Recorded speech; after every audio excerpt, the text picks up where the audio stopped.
Sound. On camera. Action.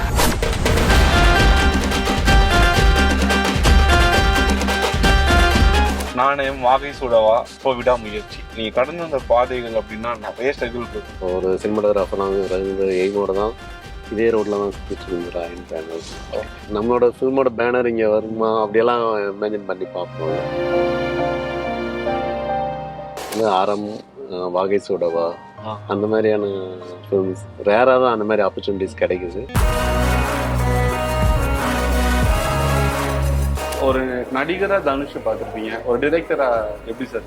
ஒரு artist வந்து direct பண்ணும்போது இவ்வளோ ப்ரொஃபஷனலாக இவ்வளோ ப்ரெசைஸ்டான ஒரு 10-15 மூவிஸ் ஆல்ரெடி டைரக்ட் பண்ண மாதிரியான ஒரு மெச்சூர்டாக ஹேண்டில் பண்ணார். அது வந்து பயங்கர எனக்கு சர்ப்ரைசிங்காக இருந்துச்சு.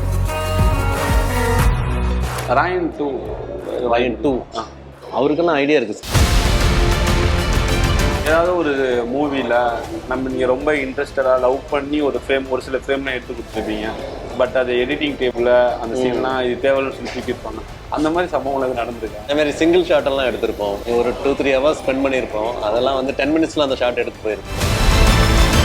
ஒரு 300 கோடி பட்ஜெட்டில் ஒரு மூவி வருது, 450 கோடி பட்ஜெட்டில் ஒரு ஆட் ஷூட்டுக்கு உங்களை கூப்பிட்றாங்க, ரெண்டும் சேம் டைமில் கூப்பிட்றாங்க. எதை பிச் பண்ணுவீங்க?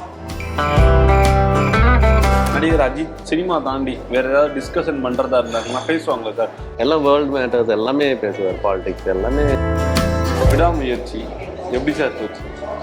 விடாமுயற்சி அதான் அஜித் சாரோட செகண்ட் ஃபிலிம்.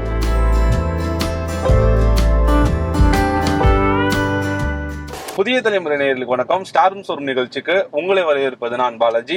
இந்த வார எபிசோட்ல நம்ம கூட யாரு டிராவல் பண்ண போறாங்க அப்படின்னா, இந்தியாவினுடைய மோஸ்ட் வாண்டட் டிஓபி திரு ஓம் பிரகாஷ் சார். அவங்க தான் நம்ம கூட டிராவல் பண்ணிட்டு இருக்காங்க. பல வருஷமா ஃபாலோ பண்ணேன். ஒரு 1 hour தான் டைம் கொடுத்துருக்காங்க. ஸோ அப்படியே டிராவல் பண்ணிட்டு அவ்வளோ ஆட்டிடியூட் நினைச்சுக்க போறாங்க அப்படின்னு சார். அவ்வளோ பிஸியா இருக்கீங்களா சார்? ஓகே, சாரி, நீ கூடும்போதெல்லாம் ஃபுல்லாக ஹெக்டிக் ஷூட் அந்த ஸ்கெடியூல்ஸில் இருந்ததுனால பண்ண முடியல. தமிழ் சினிமாவுக்குள்ள வந்து கிட்டத்தட்ட 20 வருஷம் ஆச்சு. 20 வருஷத்துக்கு மேலே ட்ராவல் பண்ணிட்டு இருக்கீங்க. கரெக்டா சார்? கரெக்டு தான். உங்களை பார்க்கும்போது கோயம்புத்தூர்னு சொல்றாங்க, பட் என்னால் அதை நம்பவே முடியல. ஸ்லாங் கண்டுபிடிக்க முடியலையா? ஆமாம் சார். ஓகே, நீங்கள் எங்கேயுமே அந்த மாதிரி பேசி நான் பார்த்ததே கிடையாது. எனக்கு ரொம்ப நான் அதை மிஸ் பண்ணுறேன். கோயம்புத்தூர் ஸ்லாங் எல்லாத்தையுமே ஃபுல்லாக நேட்டிவ் பிளேஸாக தான். So much. எப்போ சார் சென்னைக்கு உள்ள என்ட்ரியா நீங்கள்? 20 years பேக். ஆக்சுவலி அப்பா ஸ்டில் ஃபோட்டோகிராஃபர். அப்பாவோட ஃப்ரெண்ட் ஸ்டில்ஸ் ரவி சார். அவர் மூலமாக தான் நான் சினிமாவில் வந்து எம்பி பன்னீர்செல்வம் சார்கிட்ட ஜாயின் பண்ணேன். அந்த பீரியடில் ஃபுல்லாக அசிஸ்டண்ட் ஆல்மோஸ்ட் ஒரு 10 years அவர்கிட்ட ஒர்க் பண்ணிவிட்டு அப்புறம் இண்டிவிஜுவலாக ஆட் ஃபிலிம்ஸ் தான் மெயின் ப்ரொஃபஷனாக ஸ்டார்ட் பண்ணேன். அட்வர்டைஸ்மெண்ட் ஆல்மோஸ்ட் மோர் தென் 2000 ஆட்ஸ் பண்ணியிருக்கேன். இன்னும் ஆட்ஸ் பண்ணிகிட்டே இருக்கேன். கண்டிப்பாக சார். பெரிய பட்ஜெட்டில் சினிமாவில் ஒர்க் பண்ணிட்டு இருக்கும் போதும் அதை கம்பேர் பண்ணும்போது கொஞ்சம் குட்டி பட்ஜெட் தான் நினைக்கிறேன். ஆட்லாம் ஒர்க்கு என்னோட கான்ட்ரிபியூஷன் எல்லாமே வந்து அது என்ன ஒரு 500 crores மூவியாக இருந்தாலும் 5 lakhs ஆடாக இருந்தாலும் சேம் கான்ட்ரிபியூஷன் தான். அந்த இன்வால்மெண்ட் எல்லாத்துலேயுமே ஈச் அண்ட் எவ்ரி ஷாட் நான் ஒர்க் பண்ணணும்னு நான் நினைப்பேன். நான் 2 hours சொல்லக்கூடிய ஸ்டோரியை 30 seconds சொல்லி ஆகணும். பட் அதை கம்பேர் பண்ணும்போது கொஞ்சம் டாஸ்க் அதிகம்னு நினைக்கிறேன். கரெக்டாக என்னன்னா லைக் கார்ட்டூன் மாதிரி. கார்ட்டூனும் ரெகுலர் பெயிண்டிங்ஸ்க்கும் உள்ள difference ad film feature film நான் டிஃபைன் பண்ணுவேன். எப்படின்னா கார்ட்டூனில் வந்து அந்த ஒரு பர்டிகுலர் லைனில் மீனிங் சேஞ்ச் ஆயிரும். மினிமமாக ஒவ்வொரு ஸ்ட்ரோக்கும் ஒவ்வொரு மீனிங் இருக்கும். ஒரு ஸ்மைலுக்கு சின்ன ஒரு ஸ்ட்ரோக் டிஃப்ரெண்ட் தான். பட் ரெகுலர் பெயிண்டிங்கில் வந்து நம்ம ஃபுல் டீட்டெயிலாக ஸ்மைலை காட்டலாம். பட் இதில் அவ்வளோ டைம் இருக்காது. லைக் இந்த மாதிரி கார்ட்டூன் மாதிரி. நாணயம் வாகை சூடவா இப்போ விடாமுயற்சி இந்த பயணம்ங்கிறத ஜஸ்ட் ஒரு 2 seconds நான் சொல்லிடுறேன். பட் அது நீங்க கடந்து வந்த பாதைகள் அப்படின்னா நிறைய ஸ்ட்ரகிள் இருக்கும். அது ஒரு டெக்னீஷியனா எப்படி சார் ஃபீல் பண்றீங்க? இந்த இடத்துக்கு நம்ம வந்திருப்போம் நீங்க நீங்க நினைச்சிருக்கீங்களா? அதாவது நான் வந்து கண்டிப்பாக ஏன்னா இந்த இடத்துக்கு வரணுங்கிறதுக்காக தான் அந்த எய்மோடு தான் நான் வர்றோம். ஒரு சினிமாட்டோகிராஃபராக எய்மோட தான் இதே ரோட்டில் தான் சுற்றிட்டு இருந்துறாயின் பேனர். கரெக்டா அதே ஏரியாக்கு கூட்டு வந்துட்டேன். எங்க போறீங்க? வாங்க, இந்த ஏரியாலாம் மறந்துடாதீங்க. கரெக்ட் தான். இங்கே நம்மளோட ஃபில்மோட பேனர் இங்கே வருமா அப்படியெல்லாம் இமேஜின் பண்ணி பார்ப்போம்ல அந்த டைமில் அசிஸ்டண்ட்டாக. என்னென்னா அவ்வளோவா நான் ஃப்யூச்சரை பற்றி திங்க் பண்ணல. அந்த கரண்ட்டில் நான் அசிஸ்டண்ட்டாக அவர்கிட்ட ஒர்க் பண்ணும்போது ஃபுல் டெடிக்கேட்டடாக நான் ஒர்க் பண்ணிட்டு இருந்தேன். அதில் இன்வால்வ் ஆகி ஒர்க் பண்ணிட்டு இருந்தேன். மற்றபடி ஃப்யூச்சரை நான் திங்க் பண்ணவே இல்லை. அந்த டேல நம்ம நல்ல எஃபோர்ட் ஒர்க் பண்ணாலே கரெக்டாக தான். ஒரு 6 வருஷத்துக்கு முன்னாடி கொஸ்டின் கேட்கும்போது நீங்கள் எதை நோக்கி சினிமாக்கு வந்தீங்களோ அந்த இடத்துக்கு வந்துட்டீங்களா, அந்த மாதிரியான ஒரு மூவிலாம் பண்ணியாச்சுன்னு கேட்கும்போது இன்னும் அந்த மாதிரி படங்கள் எதுவுமே பண்ணலை. இப்போ பண்ணியாச்சா சார்? இல்லையே, தான் இருக்கேன். ஏன்னா எனக்கு சீரியஸ் சினிமாஸ் ரொம்ப பிடிக்கும். லைக் அந்த மாதிரி ரேராக வந்து ஆரம், வாகை சூடவா அந்த மாதிரியான ஃபிலிம்ஸ் ரேராக தான் அந்த மாதிரி ஆப்பர்ச்சுனிட்டிஸ் கிடைக்குது. இன்னும் அந்த மாதிரி நிறையா சீரியஸ் சினிமாஸ் பண்ணணும்னு ரொம்ப இன்ட்ரெஸ்ட். என்ன reason? Full and full maybe எனக்கு சின்ன வயசுலேருந்தே நான் பெருசாக கமர்ஷியல் சினிமாஸ் பார்த்ததில்ல. அப்போ ரொம்ப ஸ்ட்ரிக்டாக இருந்ததுனால அலோவ் பண்ணதே கிடையாது. ஸோ அந்த மாதிரியான ஃபிலிம்ஸ் மட்டும்தான் பார்த்துருக்கேன். அந்த பீரியட்லலாம் தூர்தர்ஷனில் சண்டே ஆஃப்டர்நூன் ஆர்ட் ஃபிலிம் போடுவாங்கல்ல, அதுதான் நான் சினிமாவாக பார்த்துருக்கேன். ஸோ சினிமானா அப்படி தான் இருக்கும்னு நான் நினச்சிட்டு இருந்தேன். ஆனால் வந்து சென்னை வந்தோன்னே full and full commercial cinema.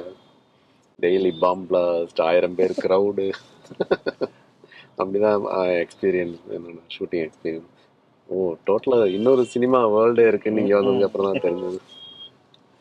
Okay, இதுவும் எல்லாமே இந்த கிராஃப்டில் வந்து எல்லாத்தையுமே லேர்ன் பண்ணணுன்னு அப்புறம் தான். ஏன்னா லைக் இப்போ டிரைவிங்கில் வந்து ஒரு அம்பாசிடர் வெஹிக்கிளெல்லாம் முதல்ல டிரைவிங் ஸ்கூலில் கொடுக்கும், இது டிரைவ் பண்ணுங்க அப்போ தான் மற்ற வண்டியெல்லாம் ஈஸின்னு சொல்லுவாங்க. அந்த மாதிரி ரொம்ப எல்லா டைப் ஆஃப் ஒர்க்கும் வந்து லேர்ன் பண்ணணுன்ட்டு டிசைட் பண்ணு அந்த கிராஃப்டுக்குள்ளார. பட் நீங்கள் சொல்லும்போது ரொம்ப ஆச்சரியமாக இருக்குது. நிறைய படங்கள் கமர்ஷியல் மூவி பண்ணாலும் ஒரு க்ரௌடு, காஷ்மீரா மாதிரியான படங்களும் விடாமுயற்சி மாதிரியான ஒரு ஆக்ஷன் மூவியும் காமனாக போகிற ஒரு வாகை சூடவா மாதிரியும் இப்படிலாம் கேட்கும்போது ஏதாவது ஒரு டிரெக்டர்கிட்ட ஃபர்ஸ்ட் ஒரு ஸ்கிரிப்ட் வந்து கொடுக்குறாங்களே, எனக்கு ஓம் பிரகாஷ் தான் வேணும்னு ஒரு டெக்னீஷியன் உங்களுக்கு ஃபிக்ஸ் பண்ணுறாங்களே, அந்த ஸ்டோரிலாம் நீங்கள் ரீட் பண்ணுறீங்க. மூவி படிக்கும்போதே அந்த கதை களம் எப்படி இருக்கும், இந்த படம் சக்ஸஸ் ஆகும் ஆகாது, நமக்கான ஒரு வாய்ப்பு, நீங்கள் ஒரு ஸ்டோரியை பிச் பண்ணும்போது எதை மைண்டில் வச்சு சார் பிச் பண்ணுறீங்க? என்னோட மெயின் ஆஸ்பெக்ட் வந்து எனக்கு மோர் தென் ஒரு கமர்ஷியல் எலிமெண்ட்ஸ் எல்லாம் தாண்டி ஒரு ரியலிஸ்டிக் சினிமா, அது ஒரு சீரியஸான ஒரு ஆர்ட் அதில் இருக்கணும்னு நான் எதிர்பார்ப்பேன். அதாவது அதுக்கு ஜெனியூனாக இருக்கணும்னு நினைப்பேன். இது ஒரு விஷுவல் மீடியா, அதுக்கு ஜெனியூனாக அந்த ஃபிலிம் இருக்கணும். ஒரு சீரியஸான ஈவன் கமர்ஷியல் சினிமாவே வந்து சீரியஸாக அப்ரோச் பண்ணணும்னு நான் நினைக்கிறேன். கண்டிப்பாக ப்ரொடியூசர் சைடில் மணி மைண்டடாக இருப்பாங்க. மோர் தென் தட் நம்மளோட டெடிகேஷன் வந்து அதை அந்த ஆர்ட் ஃபார்மை வந்து கெடுக்கக்கூடாதுன்னு நான் நினைப்பேன். ஓகே, இப்போ நீங்கள் சொல்லக்கூடிய அந்த மாதிரி ஒரு சீரியஸான மூவி தான் நான் பிடிக்கும், ரொம்ப லைக் பண்ணுறேன்னு சொல்றீங்க. அதுக்கான ஆடியன்ஸ் தமிழ் சினிமாவில் மக்கள் இருக்காங்களா? இப்போ சேஞ்ச் ஆகிட்டு இருக்கு. இப்போ நிறைய அந்த மாதிரி அக்செப்ட் பண்ணுறாங்கல்ல. இப்போது அது பெரிய பயங்கர ஹெல்த்தியாக தான் இருக்குது இப்போ இண்டஸ்ட்ரி. அந்த மாதிரியான ஃபிலிம்ஸ் எல்லாமே அக்செப்ட் பண்ணுறாங்கல்ல. எப்போவுமே இப்படி தான் சாஃப்டாக பேசுங்களா? ஆமாம், எனக்கு எப்படி இதுக்கு மேலே எனக்கு டெசிபல் லெவல் இன்க்ரீஸ் பண்ண தெரியல. இல்லை, ஒரு 8 வருஷத்துக்கு முன்னாடி யூடியூப்ல இன்டர்வியூ பார்க்கும்போதும் அப்படி தான் பேசுனீங்க, அதே மாதிரி தான் இருக்கீங்க. இன்னும் 8 வருஷம், இன்னும் 80 வருஷம் ஆனால் கூட அப்படி தான் இருப்பீங்க போல சார். ஆமாம், எனக்கு மாற வேண்டிய அவசியம் இல்லை. அந்த காலத்துக்கு ஏற்ற மாதிரி எல்லாமே மாறுது, பட் நீங்கள் இன்னும் அப்படியே இருக்கீங்க சார். நம்ம ஹேரை பற்றி ஏதாவது சொல்லுங்க சார். ஹேரா? ஆக்சுவலி அப்பாவுக்கு கர்லி ஹேர். பட் என்னன்னா இந்த வாகை சூடவா டைமில் அந்த ஃபுல்லாக அவுட்டோரில் போயிட்டு ஆல்மோஸ்ட் ஒரு 3-4 months ஸ்டே பண்ணேன். ஃபுல் ஷூட்டிங் அங்கே தான். அங்கேருந்து அது வந்து டோட்டலாக ஒரு ரிமோட் பிளேஸ். அங்கேருந்து அங்கே ஒரு சின்ன பெட்டி கடை கூட கிடையாது. அங்கேயே ஒரு வீடு எடுத்து அங்கேயே ஸ்டே பண்ணி எல்லாம் க்ரூ அங்கேயே இருந்து ஒர்க் பண்ணோம். ரைட்டுங்களா? ஆமாம், ஃபுல் க்ரூ அங்கேயே ஸ்டே பண்ணி ஒர்க் பண்ணோம். ஸோ அங்கே வந்து ஹேர் கட்டிங்க்கு அதுக்கெல்லாம் சான்ஸே இல்லை. அப்படி வந்து க்ரோ பண்ணி விட்ட ஆரம்பிச்சு அங்கேருந்து அப்படியே அந்த ஸ்டைல் அப்படி பிடிச்சிது. பரவாயில்லையே, அதாவது மெயின்டைன் பண்ணாமல் விட்டாலும் நமக்கு அந்த சோம்பேறித்தனத்துக்கு நல்லா தான் இருக்குன்னு விட்டணும். டெய்லி ப்ராப்பராக கோம் பண்ணிட்டு இருக்கிறது.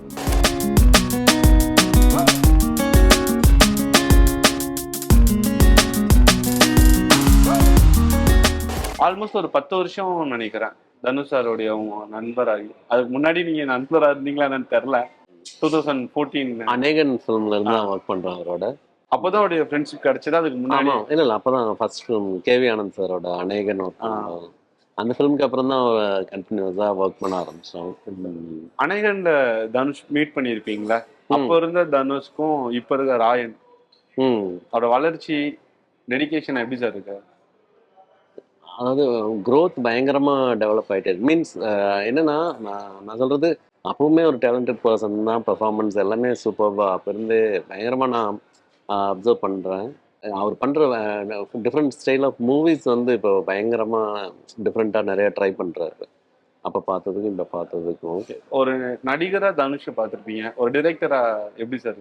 அவரோட டைரக்ஷன்ல ஒர்க் பண்ணும்போது எனக்கு ஒரு ஆர்டிஸ்ட் வந்து டைரக்ட் பண்ணும்போது இவ்வளோ ப்ரொஃபஷனலாக இவ்வளோ ப்ரெசைஸ்டான ஒரு 10-15 மூவிஸ் ஆல்ரெடி டைரக்ட் பண்ண மாதிரியான ஒரு மெச்சூர்டாக அதை ஹேண்டில் பண்ணார்.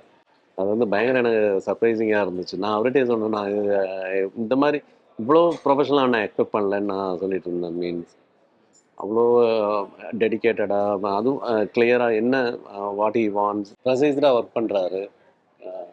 அது வந்து ரொம்ப சர்ப்ரைசிங்காக இருந்துச்சு எனக்கு.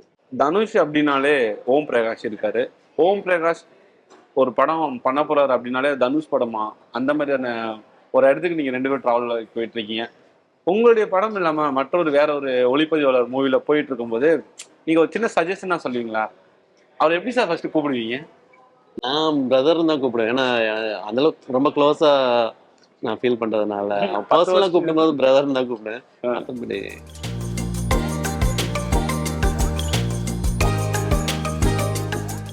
இல்லையா உங்களை வீட்டில் பிக்கப் பண்ணிட்டு டிராவல் பண்ணி தலவாழ இலை போட்டு அப்படியே பறக்கிறது ஊறுறது எல்லாத்தையும் வச்சு சாப்பிடணும். அப்படியெல்லாம் பிளான். ஆமா, எல்லா எபிசோடுமே அப்படிதான் பண்ணுவோம். ஓ ஆமா, உங்களை ஒரு 1.5 வருஷமா ஃபாலோ பண்ணிட்டு இருக்கோம். இன்னைக்கு வேற லெவல் பண்ணணும்னு நினைச்சோம். பட் நீங்க அப்படியே அப்ராடுக்கு போன மாதிரி எங்களையும் மாத்திட்டீங்க. சிம்பிள். கண்டிப்பா அதெல்லாம் பண்ணினா வேஸ்ட் தான் ஆயிருக்கும். தனுஷ் வேற ஒரு கேமராமேனுக்கு முன்னாடி ஆக்ட் பண்ணும்போது நீங்க அவர் ஏதாவது சஜஷனா சொல்லியிருப்பீங்களா? இப்படி இருந்திருக்கலாம், அப்படி பண்ணிருக்கலாம். வேற ஃபிலிம்ஸ் பத்தியா? இல்ல நெவர் நெவர் அது எதுவுமே நான் டிஸ்கஸ் பண்ணதே கிடையாது. நம்ம ஃபிலிம் நம்ம ஒர்க் அந்த மாதிரி தான். மற்றபடி மற்ற ஃபிலிம் ரிலீஸ் ஆனதுக்கு அப்புறம் அந்த ஃபிலிமை பத்தி எல்லாம் நிறைய பேசிருக்கோம். அவர் எவ்வளோ நல்லா பண்ணியிருக்காங்க, அந்த டெக்னீஷியன்ஸ் எவ்வளோ நல்லா ஒர்க் பண்ணுறாங்க, அதெல்லாம் டிஸ்கஸ் பண்ணோம் கண்டிப்பாக. சினிமாக்குள்ள வரும்போது உங்களுடைய ஃப்ரேம்ல இந்த ஆக்டர்லாம் இருக்கணும்னு நினைச்சு ஒரு கனவோட டிராவல் பண்ணிட்டு இருந்திருப்பீங்க. நம்ம ரெக்கார்ட் பண்ணும்போது இவங்க நடிக்கணும், இவங்களுக்கு நம்ம தான் லைட்டிங் செட் பண்ணணும், நம்ம தான் ஃப்ரேம் வைக்கணும்னு நினைச்சிருப்பீங்களா? அப்படி நினைச்சு வந்த சென்னையில அந்த மாதிரியான பயணங்கள்லாம் நடந்திருக்கா? இன்னும் அந்த கனவோட தான் டிராவல் பண்ணிட்டு இருக்கீங்களா? இல்லை இப்போ அந்த மாதிரி எனக்கு என்னன்னா நான் தான் சொன்னேன் நல்ல சினிமா பண்ணணும்னு தான் நான் நினச்சேன். மற்றபடி இவ்வளோ பெரிய ஸ்டார்ஸோட ஒர்க் பண்ணணும் அந்த மாதிரி நான் பெருசாக எய்ம் வச்சுக்கிட்டதே கிடையாது. நான் தான் சொன்னேன் அந்த ப்ரெசண்ட்டில் வந்து அந்த ஜாபை வந்து பர்ஃபெக்டாக பண்ணணும்னு நினைப்பேன். எனக்கு என்ன நான் கரண்ட் பொசிஷனில் என்ன ஜாபில் இருக்கணும் அதை நான் ஃபுல் 100% இன்வால்வ்டாக அதை ஒர்க் பண்ணணும்னு நினைப்பேன். நான் இன்னொரு சினிமாட்டோகிராஃபர் டாஸ்க் பண்ணும்போது அவருக்கு என்ன தேவை, அந்த ஸ்பாட்டில் அவருக்கு என்ன வேணும், அவர் என்ன எக்ஸ்பெக்ட் பண்ணுறாரு அதை பண்ணணும்னு நான் நினைப்பேன். ஏன்னா அதுதான் நம்மளோட ஜாப், அதுக்கு தான் வந்திருக்கு. அந்த டைமில் வந்து நம்ம ஃபியூச்சர் என்ன அதுக்கு வேண்டி அங்கே அந்த ஒர்க் டிஸ்டர்ப் ஆகும். மற்றபடி நீங்கள் தான் இல்லை ஃபியூச்சர் எய்ம்னு நான் கேமராமேன் ஆகணும்னு எய்ம் பண்ணாங்க.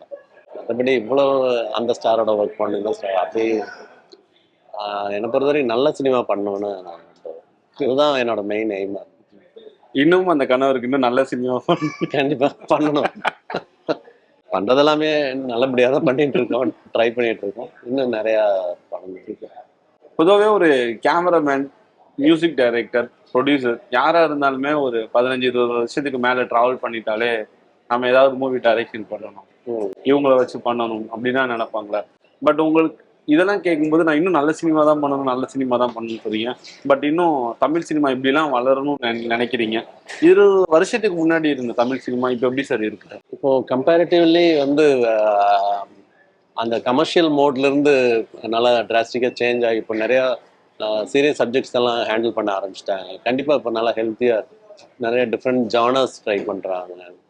ஏன்னா ஆடியன்ஸும் ஆஃப்டர் டிஜிட்டலில் வந்து அவங்க நிறைய எக்ஸ்போஷர், வேர்ல்டு சினிமாவோட எக்ஸ்போஷர் எல்லாத்துக்குமே ஸ்மார்ட் ஃபோனில் வேர்ல்டு சினிமா பார்க்குறாங்க. எல்லாத்துக்குமே அந்த நாலேஜ் பயங்கரமாக டெவலப் ஆகிட்டு இருக்கு. ஸோ அதனால் அவங்களும் டிஃப்ரெண்ட்டான சப்ஜெக்ட்ஸ் எது இருந்தாலும் அக்செப்ட் பண்ணுறாங்க. அந்த மாதிரி அவங்களும் எதிர்பார்க்குறாங்க. பழைய ஸ்டைல் ஆஃப் ஃபில்ம் மேக்கிங் வந்து இப்போ எல்லாமே சேஞ்ச் ஆயிடுச்சு ஆஃப்டர் டிஜிட்டல். சார் சாப்பிடலாம் இல்லை பரவாயில்ல. ஒரு டைரக்டர் சொல்லக்கூடிய சீக்வன்ஸையும் சீனையும் தான் எடுத்து கொடுக்கறது தான் ஒரு ஒளிப்பதிவாளரோட வேலை அப்படின்னா, அவங்க கொடுக்குற ஸ்கிரிப்டுக்கு ஏற்ற மாதிரி நீங்களா ஃப்ரேம் செட் பண்ணி நீங்களே ஷூட் பண்றீங்களா, இல்ல ஒரு டிரெக்டர் சொல்றதுதான் என்னால எடுக்க முடியும்? இப்படி ஆக்சுவலி ஒரு கேமராமேன் ஒருத்தர் ஸ்டேஜ்ல பேசியிருந்தாரு, ஒரு டிரெக்டர் சொல்றக்கூடியதை எடுத்தா மட்டும்தான் நான் எடுக்கணும்னா ஒரு மிஷின் போதுமே அந்த இடத்துல தான் இருக்கு. ஸோ இப்படிலாம் களத்துல நடக்குமா, இல்லைன்னா உங்களை ஃப்ரீடமா விட்டுருவாங்க? கண்டிப்பா. என்னன்னா, எனக்கு அமைஞ்ச டைரக்டர்ஸ் வந்து கண்டிப்பா எல்லாம் ஒரு கொலாபரேஷன் தான். இப்போ என்னோட கான்ட்ரிபியூஷன் அவங்க கண்டிப்பா அக்செப்ட் பண்ணிக்கிறாங்க. ஏன்னா நான் வந்து எப்படின்னா, எனக்கு ஒரு ஃபோர்ஸ்டான ஒரு பேட்டர்ன் வேணும்னாலாம் நான் எதுவுமே அப்ளை பண்ண மாட்டேன். அந்த டைரக்டர்ஸ் வந்து என்ன ரைட்டிங்கில் அவங்க என்ன ஸ்கிரிப்டில் வச்சுருக்காங்களோ அதை வந்து ஆஸ்தட்டிக் சென்ஸோட விஷுவலைஸ் பண்ணணும்னு தான் நான் நினைப்பேன். அவங்க டைரக்டர்ஸ் என்ன எதிர்பார்க்குறாங்க, அதை எப்படி நம்ம விஷுவலைஸ் பண்ணணும். ஸோ அந்த வேவ் லென்த்தில் ட்ராவல் பண்ணும்போது கண்டிப்பாக அவங்களும் அதை அக்செப்ட் பண்ணிக்கிறாங்க. மோஸ்ட் ஆஃப் தி டைம் அது அப்படி தான் நடக்குது, கொலாபரேஷன் தான். ஏதாவது ஒரு மூவில நீங்க ரொம்ப இன்ட்ரெஸ்டடா லவ் பண்ணி ஒரு ஃப்ரேம், ஒரு சில ஃப்ரேம்லாம் எடுத்து கொடுத்துருப்பீங்க, பட் அது எடிட்டிங் டேபிள்ல அந்த சீன்லாம் இது தேவைன்னு சொல்லி தூக்கியிருப்பாங்க. அந்த மாதிரி சம்பவங்கள் எதுவும் நடந்திருக்கா? அது அப்பப்போ நடக்கிறது தான். என்னன்னா நம்ம ஷூட் டைம்ல வந்து வைக்கணும், பட் ஃபைனல் ட்ரிம்மிங்ல ஃபுட்டேஜ் லென்த் அதுலலாம் வந்து இந்த மாதிரியான establishment shots, some beauty shots எல்லாம் மிஸ் ஆகும். அது ஓகே, அது நான் அது ஆல் இன் கேம் சொல்ல முடியாது. அந்த டைம்ல கஷ்டமா தான் இருக்கும், கஷ்டப்பட்டு எடுத்தோமே. அதே மாதிரி சிங்கிள் ஷாட் எல்லாம் எடுத்திருப்போம், ஃபுல்லா லைட் பண்ணி. ஏன்னா சிங்கிள் ஷாட்னா லைட்டிங் எல்லாம் ரொம்ப டஃப். எல்லாம் பண்ணி எடுத்திருப்போம், பார்த்தா கட் பண்ணி போட்டுருவாங்க எடிட்ல. அடடா, இது கட் பண்ணி போற மாதிரி இருந்தா அங்கே அவ்வளோ டைம் வேஸ்ட் பண்ணியிருக்க வேண்டாம். ஷூட்டிங் டைம்ல அவ்வளோ நேரம் லிட்டப் பண்ணிக்க வேண்டாம், டைம் வேஸ்ட்டு. சீக்கிரமா அங்கே ஒரு 2-3 ஹவர்ஸ் ஸ்பெண்ட் பண்ணியிருப்போம், அதெல்லாம் வந்து 10 மினிட்ஸ்ல அந்த ஷாட் எடுத்து போயிருப்போம் மெயின் பண்ணி. விடாமுயற்சி எப்படி சார் போச்சு? விடாமுயற்சி அதான் அஜித் சாரோட செகண்ட் ஃபிலிம் ஆரம்பம் தருவோம். அவர் வெரி டெடிக்கேட்டட் ஆர்டிஸ்ட், அதுவும் மெயினாக டெக்னீஷியன் ஃப்ரெண்ட்லி, ரொம்ப கோஆப்ரேட்டிவாக இருப்பார். அதனால் அப்புறம் பயங்கர ஜாலியாக தான் போயிட்டுருக்கு. என்னென்னா ஷூட்டிங் டெரைன் அதெல்லாம் தான் பயங்கர டெரிஃபிக்காக இருக்குது. சுச்சுவேஷன்ஸு பயங்கர சாண்ட் ஸ்ட்ரோம், ஸ்னோ, இப்போ hot sun, almost 45 degree hot sun weather. அந்த மாதிரி ஃபுல்லாக டெரிபிள் வெதர்லாம் ஒர்க் பண்ணிட்டு இருக்கோம்.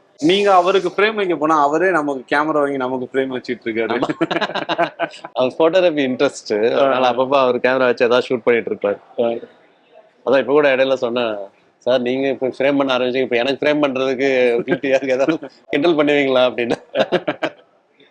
ஓம் சார் அப்படின்னாரு. நீங்க ஒர்க் பண்ணும்போது எதுவும் சஜஷன் சொல்லுவாங்களா சார்? ஜஸ்ட் அவர் ஒரு டிஎஸ்எல்ஆர்ல போட்டோ எடுத்துட்டு போயிடுவாரு. நம்ம ஷூட் பண்ணதெல்லாம் நம்ம ஒன் மோர் எதுக்குன்னு கூட கேட்கவே மாட்டாரு. என்ன சொன்னாலும் அவர் நம்ம ஷூட் பண்ணதையும் பார்க்கவும் மாட்டார். நம்மளா ஃபோர்ஸ் பண்ணி சார் இந்த ஷாட்டை பாருங்கன்னா நைஸ். அவருக்கு குக் பண்றதுலாம் ரொம்ப பிடிக்கும், பிரியாணினா குக் பண்ணி கொடுப்பேன்னு சொன்னாரு. அங்க எதுவும் பண்ணாரா? அங்க பிரியாணி பண்ணல, மற்றபடி கிரேவிஸ் எல்லாம் நிறைய ஃப்ரைஸ் அந்த மாதிரி எல்லாம். ஏன்னா அங்க மீட் நல்லா மீட் கிடைக்கும், அதை வச்சு நிறைய டிஷ்ஷஸ் எல்லாம் பண்ணி கொடுப்பாரு பிரேக் டைம்ல. சூப்பர். அவர் அந்த இந்தியன் ஃபுட் இல்லாத குறைய அவர் தான் தீர்த்து வச்சார். அவருக்கு குக்கிங் ரொம்ப இன்ட்ரெஸ்ட். இல்லை, அதையும் தாண்டி அந்த ஒரு ஃப்ரெண்ட்லினஸ்னால தான் அதெல்லாம் பண்றாங்கல்ல. ஆர்டிஸ்ட்னா ஷார்ட் முடிஞ்சானே போயிட்டு கேரவேன்ல உட்காந்து, அப்படி இல்லாம வெரி ஃப்ரெண்ட்லி.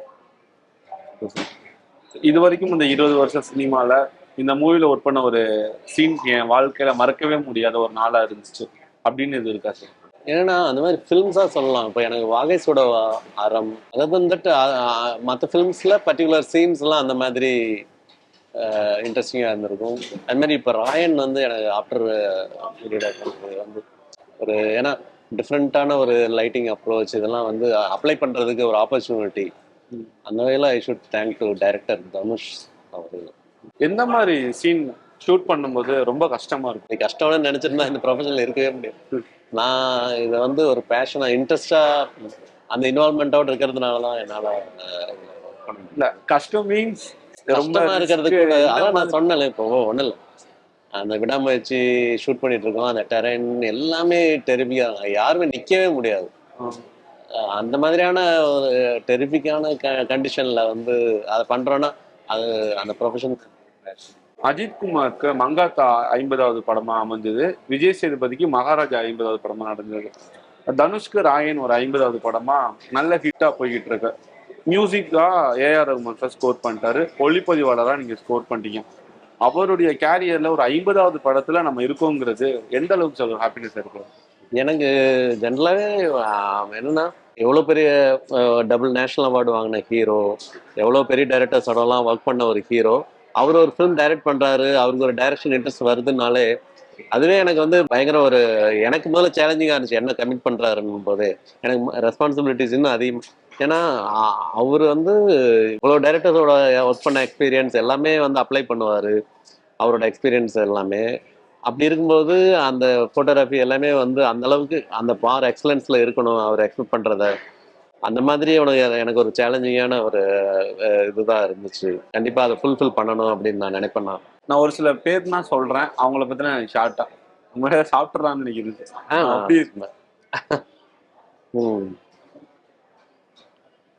உங்களுக்கு பிடிச்ச ஃபுட்டெல்லாம் என்னது? ஃபுட்டா? எனக்கு நேட்டிவ் ஃபுட்டு, எல்லா நேட்டிவ் ஃபுட்டுமே எனக்கு பிடிக்கும். எந்தெந்த கண்ட்ரி போனோமோ அந்த கண்ட்ரியோட நேட்டிவ் ஃபுட். இப்போ நம்ம கோயம்புத்தூர் போனால் ரசம் சாதம், அந்த மாதிரி. இப்போ இட்டாலி போனால் அவங்களோட ஒரு நார்மலான குட்டி மெஸ்ஸில் இருக்க பீட்சாஸ், அந்த மாதிரி சொல்கிறேன். எல்லா கண்ட்ரியோட அந்த நேட்டிவ் ஃபுட். இப்போ நம்ம ஊரில் பீட்சா சாப்பிட்றோம், அந்த கண்ட்ரியில் இருக்க அந்த ஒரு லோக்கல் மெஸ்ஸில் பீட்சா சாப்பிட்றோம் டிஃப்ரெண்ட். அந்தந்த ஏரியாவில் என்ன ஃபுட் கிடைக்குதோ அதை லைக் பண்ணி சொல்லுங்க. ஆமாம், விடாமுயற்சியில் அந்த மாதிரி இது நடந்ததா? கண்டிப்பாக அவங்களோட நேட்டிவ் ஃபுட்டெல்லாம் இருக்குது. அங்கே மோஸ்ட்லி மீட் அண்ட் பிரெட்டு தான். அதனால் அவங்களுக்கு அவ்வளோ வெரைட்டியான ஃபுட் வெரைட்டிஸ், அப்படி நம்ம கான்டினென்டல் ஃபுட் வெரைட்டிஸ் தான். நான் ஒரு சிலர் உங்களை பேர் சொல்கிறேன், அவங்கள பற்றி. ஏஆர் ரகுமான் மெஸ்மரைசிங் மியூசிக் டைரக்டர்னு. அதுவும் இந்த ஃபிலிமில் வந்து தனுஷ் சார் வந்து இப்படி ஒரு சீரியஸ் ஸ்கிரிப்ட் பண்ணி அதை சினிமாட்டோகிராஃபி நான் பண்ணி அது அந்த அவுட்புட்டுக்கு வந்து ஃபுல்லாக ஹைலி அவர் எலிவேட் பண்ணி விட்டுருக்காரு. அவரோட மியூசிக்னால தான் இவ்வளோ தூரம் ஃபுல்லாக எலிவேட் ஆகிருக்கு டோட்டலாக. அந்த ஒரு விஷுவலி ஸ்டன்னிங்காக இருக்கிறது எல்லாத்துக்குமே வந்து சாரோட மியூசிக் பெரிய ஹெல்ப்னு நான் சொல்லுவேன். அவரோட ஒர்க் தான் ட்ரெமெண்டஸ் ஜாப். அதுக்கு நான் கண்டிப்பாக அவருக்கு ஏன்னா ஆடியோ ஃபங்க்ஷன் நான் வர முடியல, கேட்கலான்னு நினைச்சு நான் அங்கே ஸ்கெடியூல் பிஸியாக இருந்தேன். நான் அவருக்கு தேங்க் பண்ணுன்ட்டே இருந்தேன். கரெக்டாக ஒரு ஆப்பர்ச்சுனிட்டியாக நான் அவருக்கு தேங்க் பண்ணிக்கிறேன். ரொம்ப ரொம்ப அவருக்கு தேங்க் பண்ணுறேன். சக்ஸஸ் மீட் பண்ணும்போது தேங்க். ஆமாம். Ilaiyaraaja, soul. Ajith Kumar. Ajith sir my favourite hero. Dhanush, dearest brother. Gautham Menon, stylish director. Yuvan Shankar Raja, soulful music director. Vishnuvardhan, very very closest dearest director. பயங்கர fun filled director, very energetic, ஜாலியா இருக்கும் அவரோட ஒர்க் பண்ணும்போது. PC Sriram, master. Thiru very talented cinematographer. Ravi Varman, very well talented. JD. JD ad ஃபிலிம்ஸ்ல அட்வர்டைசிங்ல they are masters. Om Prakash, upcoming cinematographer. அப்ப இது வரைக்கும் நடந்ததான் சினிமாட்டோகிராஃபர் இல்லை, அதான் லைக் டாக்டர்ஸ் எல்லாம் ப்ராக்டிஸ்னர் போடுறாங்கல்ல, அந்த மாதிரி நான் ஒரு ப்ராக்டிஸ்னர். ஏன்னா இதே லொக்கேஷன் நாளைக்கு வந்து ஷூட் பண்ணுறோம் அப்படின்னா திருப்பி இதில் டிஃப்ரெண்ட்டாக ஏதாவது ட்ரை பண்ணணும். என்னை பொறுத்த வரைக்கும் திருப்பி புதுசாக தான் ஆகும். இங்கே வேறு சீன் பண்ணுவோம், அது புதுசாக ஒரு லைட்டிங் பண்ணும். அப்போ வந்து இந்த கிளைமேட் இருக்காது, நாளைக்கு ஈவினிங் இன்னும் டார்க்காக இருக்கும். அப்போ அதுக்கு தகுந்த மாதிரி ரீஒர்க் பண்ணணும். இதே பேட்டர்ன் நாளைக்கு அப்ளை பண்ணவே முடியாது. அதனால ப்ராக்டிஸ் தான் பண்ணிட்டு இப்போ ஒரு பேட்டர்னா ஃபிக்ஸ் பண்ண முடியாது. ஆமாம், கண்டிப்பாக சொல்லுவாங்க ஒரு நல்ல கிரியேட்டிவிட்டி இருந்தால் போதும், எக்யூப்மெண்ட்ஸுங்கிறது ஒரு மேட்டரே கிடையாது, எதில் வேணாலும் ஷூட் பண்ணலாம். அதெல்லாம் உண்மையா சார்? கண்டிப்பாக இந்த வல்லவனுக்கு புல்லும் ஆயுதம்னு சொல்லுவாங்கல்ல, கண்டிப்பாக அது எக்யூப்மெண்ட்ஸ் செகண்டரி தான். ஈவன் மோர் தென் இப்போது 5Dயில் ஷூட் பண்ணுறது, அதில் பண்ண ஃபிலிம்ஸும் பெரிய ஹிட் ஆகிருக்கு. கண்டென்ட் மேட்டர்ஸ், அந்த மாதிரி எக்யூப்மெண்ட்ஸ் எல்லாம் செகண்டரின்னு தான் நான் சொல்லுவேன். கண்டிப்பாக அதை நான் அக்செப்ட் பண்ணுறேன்னா. ஒரு படம் வெற்றி அடைஞ்சிருச்சுன்னு சொல்கிறோம்ல, அது எதன் அடிப்படையில் சொல்கிறோம்? கண்டென்ட்டாக சக்ஸஸ் ஆகுது ஆடியன்ஸுக்கு. நல்ல கண்டென்ட் படம் மக்கள்கிட்ட போய் சேர்ந்துருக்காது, நம்ம எதுக்காக எடுத்தோமோ அந்த இடத்த போயிருக்காது. பட் நீங்கள் ரெவன்யூ பட்ஜெட் வைஸாக பார்க்கும்போது நல்ல ஹிட்னு சொல்லுவாங்க. ஆமாம். பட் உங்களோட பாயிண்ட் ஆஃப் வியூவில், ஏன்னா இந்த கேள்வி உங்கள்கிட்ட கேட்டால் தான் கரெக்டாக இருக்கும். என்னை பொறுத்த வரைக்கும் வந்து நல்ல சினிமாவாக இருக்கணும்னு தான் நான் நினைப்பேன். எது கேட்டாலும் ஸ்கோர் பண்ணிடுறீங்க. ஒரு 300 கோடி பட்ஜெட்டில் ஒரு மூவி வருது, 450 கோடி பட்ஜெட்டில் ஒரு ஆட் ஷூட்டுக்கு உங்களை கூப்பிட்றாங்க, ரெண்டும் சேம் டைமில் கூப்பிட்றாங்க, எதை பிச் பண்ணுவீங்க? ஆடா ஃபில்மாவா? 450 தான். ஏன்னா ஆட் வந்து 30 செகண்ட்ஸ்ல முடிச்சிருவாங்க. அதுல 450 கோடி கிடைக்குது இல்ல. ஒன் டே அதே ஷூட் தான் movie இருக்கும். தனுஷாரா இருந்தாங்கன்னா தனுஷ் படத்துக்கு உங்களை கூப்பிடுறாங்க, இந்த பக்கம் 450 அதான் சொல்றேன், இது வந்து ஆட் வந்து ஒன் டே தான் இருக்கும் ஷூட், முடிச்சிட்டு அதுக்கு போயிடுவேன். Super sir. ரொம்ப பிஸியான ஷெட்யூல். அப்ராட்ல இருக்கீங்க, கேகே நகர்ல இருக்கீங்க, ஹைதராபாத்ல இருக்கீங்க. என்னைக்கு எங்க இருப்பீங்கன்னு எங்களுக்கே தெரியல. வீட்டுல எனக்கும் தெரியும். வீட்டுல என்ன சார் சொல்லுவாங்க? வீட்டுல உங்களை மாதிரி தான் புதுசா பாப்பாங்க. ஓ, அது கொஞ்சம் கஷ்டமா தான் இருக்கு. அது இந்த பீரியட்ல கொஞ்சம் பிஸியா இருக்கு. இல்லாட்டி அப்பப்போ ஏன்னா மூவிஸ் ஸ்கெடியூல் முடிஞ்சிருச்சுன்னா அப்புறம் ஃப்ரீ தான். கரெக்டான ஹெக்டிக் ஸ்கெடியூல்ல தான் எல்லாமே மாட்டிருக்கு. அதனால தான் உங்களுக்கும் பாவம், உங்களையும் ரொம்ப அலைய விட்டேன் நான். கால் பண்ணி இந்த 20 வருஷத்துல ரொம்ப கம்மியான டேஸ்ல ஷூட் பண்ண மூவி எது? ரொம்ப அதிகமான நாட்கள ஷூட் பண்ண மூவி எது ஞாபகம் இருக்கா? அறம் வந்து ரொம்ப ஷார்ட் பீரியட் தான். அதிகமான நாட்கள்னா காஷ்மோரா பண்ணியிருக்கோம். அப்புறம் இந்த ஃபிலிம் அப்போ விடாமுயற்சி கொஞ்சம் டேஸ் அதிகமாயிட்டு இருக்கு. தனுஷ்க்கு வந்து எப்பவுமே அவர் பிளான் பண்ண அந்த பர்டிகுலர் பீரியட்ல, ஏன்னா அவர் ரெகுலராக films back to back commitments இருக்கனால இப்போ ஒரு 1 மந்த் கேப் இருக்குன்னா அந்த 1 மந்த்தில் ஒரு ஃபிலிம் பண்ணுன்ட்டு. ஏன்னா அவரும் ஃபுல் கிளாரிட்டியோட ஸ்கிரிப்டில் எல்லாமே கிளியராக இருப்பார். போனால் ரோலர் கோஸ்டர் ரைடு தான், போய் படப்படன்னு ஷூட் பண்ணி முடிச்சுட்டு போயிட்டே இருப்பார். இந்த மாதிரி ஒவ்வொரு டைரக்டர்ஸ் ஒவ்வொரு ஸ்டைல், அது அவங்களோட இண்டிவிஜுவாலிட்டி. ஓகே. நடிகர் அஜித் அந்த நாட்கள்ல நம்ம சினிமா தாண்டி வேற ஏதாவது டிஸ்கஷன் பண்றதா இருந்தாங்கன்னா பேசுவாங்களா சார்? ஏன்னா ரொம்ப காமா இருப்பாரு, பேசவே மாட்டாரு. கார் ரைட் போறாரு, பைக் ரைட் போடுறாரு, ஷூட்டிங் ஸ்பாட்டுக்கு வந்துட்டு எங்க போறாருன்னே தெரியாது, இப்படிலாம் சொல்றாங்களா? பட் அந்த டேல அந்த ஒரு ஷூட் முடிச்சதுக்கு அப்புறம் வேற ஏதாவது பேசுவாருன்னா என்ன பேசுவாரு? அதான் இந்த மாதிரி ஜென்ரலான டாபிக்ஸ் தான் எல்லாமே பேசுவார். பயங்கர ஜாலியாக இருப்பார். அப்படியெல்லாம் சீரியஸ் எல்லாம் கிடையாது. ஷார்ட் முடிஞ்சிருச்சுனாலே அந்த பக்கம் வந்துட்டு ஜாலியாக பேசிட்டு இருப்பாரு. ஸ்நாக்ஸ் எல்லாம் ஷேர் பண்ணி சாப்பிட்டு இருப்பாரு. பயங்கர கமெண்ட் பண்ணிட்டு இருப்பாரு. எல்லாமே பயங்கர ஜாலி டைப். அப்படியெல்லாம் சீரியஸ் எல்லாம் கிடையாது. எல்லாம் வேர்ல்டு மேட்டர்ஸ் எல்லாமே பேசுவார். பாலிடிக்ஸ் எல்லாமே ஜென்ரலாக டிஸ்கஸ் பண்ணுவார். நடிகர் விஜயோடைய அடுத்த படம் முடிஞ்சிருச்சு, அதுக்கப்புறம் ஃபுல் அண்ட் ஃபுல் அரசியல்வாதியா உள்ள வந்துட்டாரு. இது ரிலேட்டட் ஏதாவது பேசியிருக்காரா அஜித் அஜித் சாரா? சார்? இல்லையே, அந்த மாதிரி எல்லாம் பேசணும் இல்லை. நான் தான் அது ரொம்ப மிஸ் பண்ணேன். அவரோட எப்படியாவது ஒரு ஃபிலிம் பண்ணணும்னு நினைச்சிட்டு இருக்கேன். கண்டிப்பா நடக்கும்னு நினைக்கிறேன். சாரும் வந்து இன்னும் ஃபிலிம்ஸ் பண்ணுவாருன்னு நான் நம்புறேன். கண்டிப்பா. நீங்கள் எதிர்பார்க்கக்கூடிய ஒரு சீரியஸான மூவி உங்களுடைய நண்பர் தனுஷ் பண்ணுவார்னு நினைக்கிறேன். உங்களுடைய ஆசையை விஜய் சார் நிறைவேற்றுவார்னு நினைக்கிறேன். ரொம்ப பிஸியான ஷெட்யூலா எங்களுக்காக நேரம் ஒதுக்கி நிறைய விஷயங்களை பகிர்ந்து கொண்டு மிக மிக நன்றி சார். Thank you very much. நீங்களும் ரொம்ப டெடிகேட்டடாக பண்றதுக்கு என்னோட wishes. All the best. Thank you. மீண்டும் மற்றும் ஒரு ஸ்டாரும் சொரும் நிகழ்ச்சியில் சந்திக்கிறேன். அதுவரை உங்களிடமிருந்து விடைபெறுவது நான் பாலாஜி.